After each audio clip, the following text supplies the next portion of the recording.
Psicólogos e psiquiatras reconhecem o potencial da religiosidade e da espiritualidade na saúde e no bem-estar das pessoas. Estudos comprovam que as pessoas mais convictas de suas crenças teriam a vantagem de se sentirem menos angustiadas e confusas. Até porque muitas pessoas encontram nas diversas religiões respostas para os diversos desafios da vida. Porém, alguns aspectos religiosos para muitas pessoas causam sofrimento psíquico. E é sobre isso que eu quero conversar com vocês nesse vídeo, até porque é uma demanda grande no consultório. Os pacientes trazem esse tema para trabalharem no seu processo terapêutico ao longo da sua jornada de autoconhecimento. Por isso que eu considero importante compartilhar com vocês a experiência que eu tenho em consultório com esse tema. Vamos lá? A psicologia reconhece a importância que a religiosidade pode assumir na vida das pessoas, assim como a sexualidade, a sociabilidade, afinal, é uma forma de expressão do ser humano. A subjetividade das religiões exige um olhar de várias perspectivas teóricas, como a sociologia, que estuda a relação da religião e sociedade. A antropologia estuda a crença e comportamento religioso de cada cultura. Já a história estuda como a religião transforma ao longo do tempo e qual papel ela cumpre em cada momento histórico. E temos a teologia, que estuda a natureza das divindades e sua relação com os seres humanos. E olha que interessante, a psicologia, que é o nosso foco aqui nesse vídeo, ela vai estudar o relacionamento e comportamento da pessoa, do indivíduo. O que eu considero importante vocês saberem é que a espiritualidade, ela não está associada necessariamente à religiosidade. Vamos começar entendendo melhor a diferença de cada uma. Religião. Quando falamos em religião, estamos falando aí de uma instituição, dogmas, práticas, rituais. Quando falamos em religiosidade, estamos falando da forma como cada pessoa vivencia a religião. E espiritualidade é o sentido que damos à vida. Muitas pessoas têm uma religião, porém não é a religião que segue que dá sentido à vida. Para essa pessoa, o que dá sentido à vida pode ser a preservação do planeta, é lutar, é se engajar em alguma causa para que a vida do planeta seja preservada. No caso, a vida dessa pessoa pode ser organizada em função desta visão ecológica. O que ela come, o que ela veste, o tipo de amizade. Essa pessoa tem uma espiritualidade ecológica, não é religiosa, entende? Outro exemplo. A pessoa pode ser católica, praticante, ter fé, mas o que dá sentido à sua vida é o seu trabalho. Sem o seu trabalho, ela perde o rumo, a vida fica sem graça, sem sentido. Então, essa pessoa, apesar de ter uma religião, sua espiritualidade não é religiosa, e sim a sua carreira, a sua atuação no mercado de trabalho. Agora, uma curiosidade.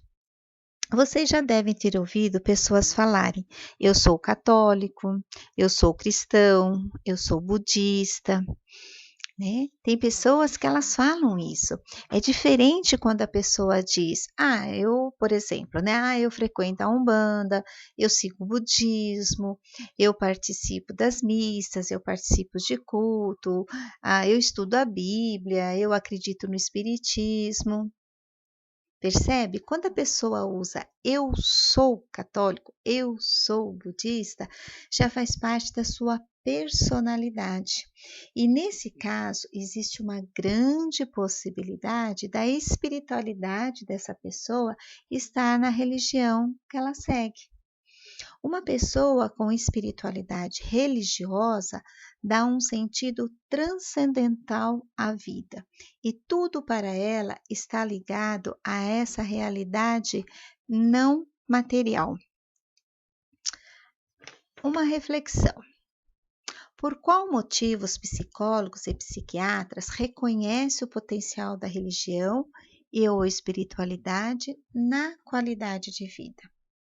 Porque a pessoa, ao frequentar uma religião ou estar envolvida em alguma causa, provavelmente ela irá se relacionar com um grupo de pessoas que têm as mesmas crenças e isso dá um sentimento de pertencimento, de acolhimento, de reconhecimento, de fazer parte. E isso para o ser humano é muito importante. Esse compartilhar é muito saudável. Essas experiências no grupo podem gerar crescimento pessoal e social, contribuindo para diferentes esferas da vida. Outro motivo é que as pessoas buscam significado para suas experiências. Eu vou dar um exemplo: a morte de um filho. Dependendo da crença, para um pode ser kármico, devido a experiências de vidas passadas. Para outros tipos de crença, não há resposta para esse sofrimento. Há um grande questionamento, né? E com isso a aceitação também fica mais difícil. Agora, uma pessoa ateia pode ver como um acontecimento natural e, portanto, esperado diante dos acontecimentos possíveis e prováveis da vida. Claro que em todas as situações haverá sofrimento com certeza, tendo ou não uma resposta, uma explicação para essa situação. O que eu quero passar é que quanto menor o conflito interno, maior será a aceitação e um tempo menor de sofrimento. Então percebam que são a ausências de conflitos internos que te levará à qualidade de vida, ao bem-estar, a uma saúde. Então entendemos que em muitas situações e para muitas pessoas, a religião ou a espiritualidade, ela contribui para diminuir os conflitos internos. Porém, há situações que podem prejudicar o bem-estar da pessoa, a qualidade de vida.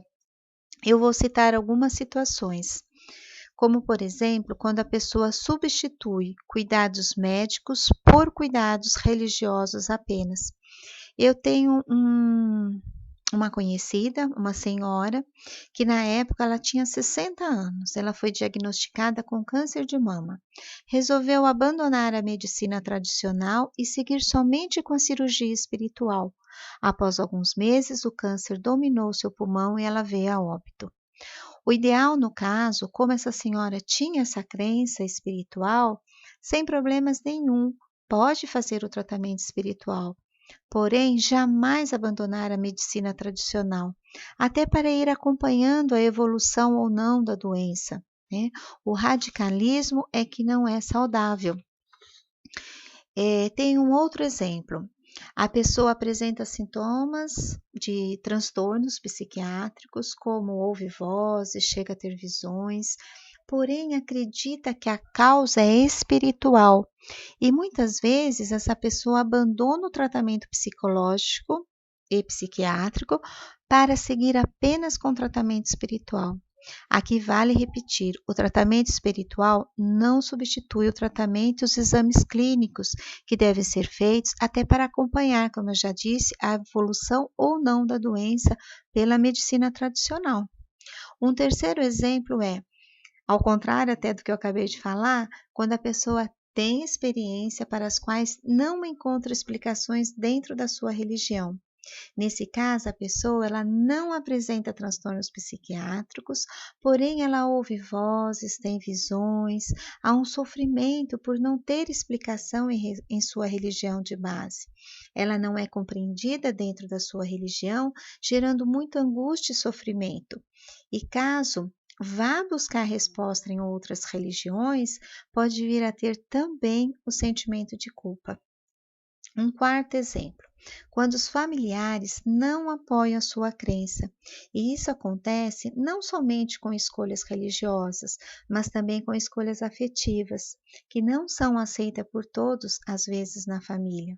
Escolhas profissionais, que nem sempre são consideradas as melhores por quem nos cerca, contrariando toda a expectativa da família ou o que a família considera como uma profissão de futuro. Então a pessoa acaba sendo julgada, criticada e muitos não sabem lidar com isso. E outra é quando a pessoa tem uma família religiosa e decide ser agnóstica ou ateu, contrariando também toda a família, gerando muitos conflitos de relacionamentos. Uma sexta situação que é muito comum de acontecer é quando a religião exige muito das pessoas, levando ao estresse e ao esgotamento físico e psicológico. É uma dedicação de tempo integral, intensa. Essa dedicação ela também ocorre muito no mundo corporativo, em quem trabalha em empresas. A pessoa pode desenvolver transtornos de ansiedade, do pânico ou um burnout também.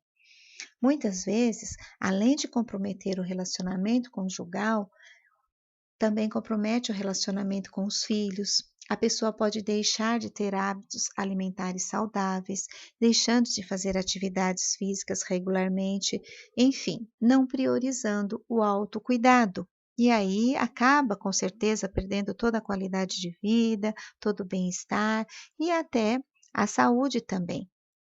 Ou seja, né? A qualidade de vida que a religião ou a espiritualidade pode proporcionar vai depender de como você se relaciona com suas crenças, convivendo com outras pessoas, né, e fazendo as suas escolhas. O importante aqui é que vocês saberem que diante dessas situações diversas que eu citei como exemplo, a ajuda psicológica é extremamente útil. Vocês acreditam que psicologia e religião se misturam? O que vocês acham após ouvir, né, esse vídeo? E por que eu pergunto isso?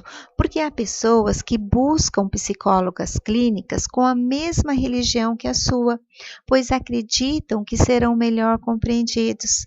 Claro que você ter sua preferência, tudo bem, sem problemas nenhum, mas saiba que não é necessário.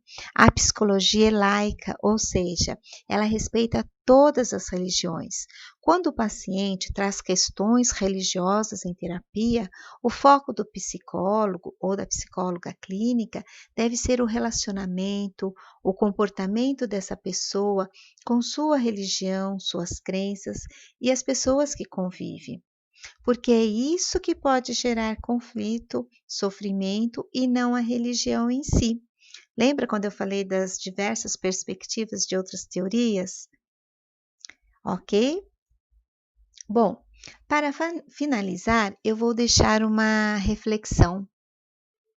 Após ouvir esse vídeo, qual nota você dá para seu comportamento e relacionamento religioso ou para sua espiritualidade? Eu agradeço e deixo aqui meus contatos.